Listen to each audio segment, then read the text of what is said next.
So part of the principles of diversity management is, first of all, acknowledging that those similarities and differences exist and making a conscious effort to say what we want from these workplace entities is for them to work productively and seamlessly together.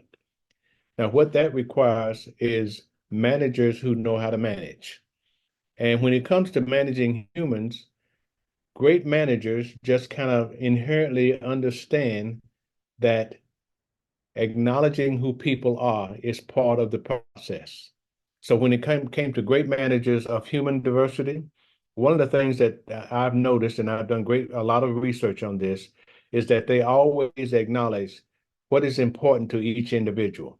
So they wouldn't do things like say, I'm colorblind. Well, that doesn't sit well with people who are of color. I want you to see me as being a person of color. They can't say that they're gender neutral because if you are male or female, you are somehow tied to the fact that you're male or female and you want that acknowledged. So there are certain principles that great managers just naturally understand about how to get the best out of people. First of all, by acknowledging each individual as an individual, not as a part of a group. You don't manage women as women. You manage them as Susie or Ann or Delilah or whoever that individual has to be. You manage the individual. You don't manage per group. So there's some simple principles that, again, we have to acknowledge. When AI and robots and machines and computers become a part of the workplace, a natural, seamless part of the workplace, we also have to understand who they are and what their strengths are and what they need from the frontline manager in order to do their best work. I have to make this comment because so many people are confused about this. Artificial intelligence is not intelligence.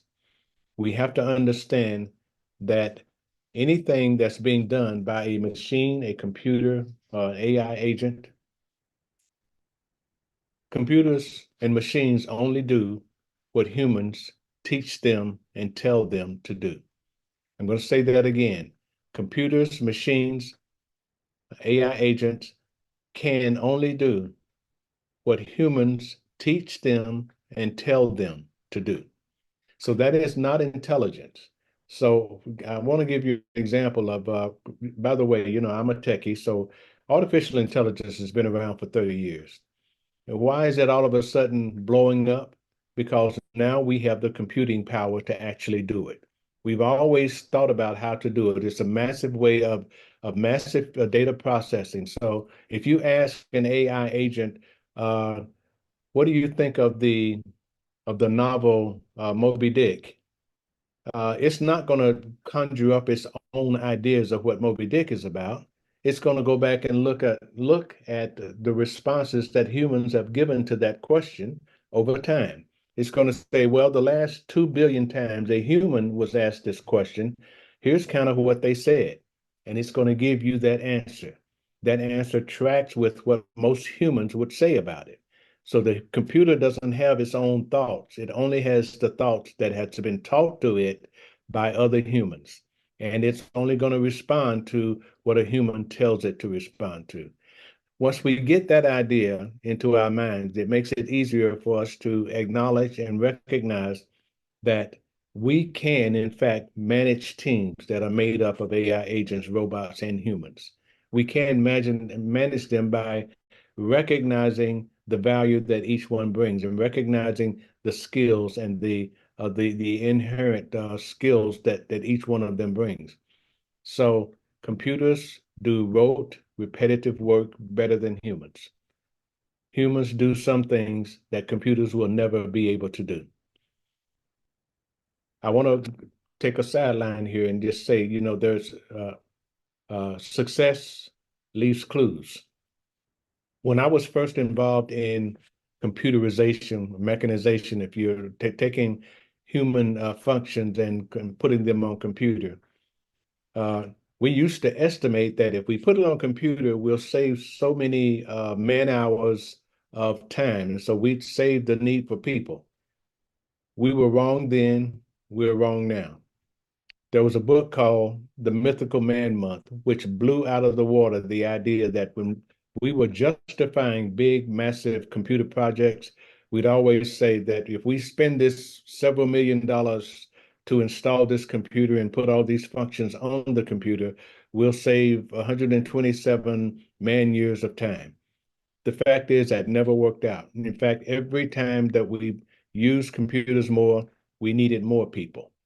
And if you think about it logically, rather than from a feeling standpoint, if you think about it logically, it makes sense.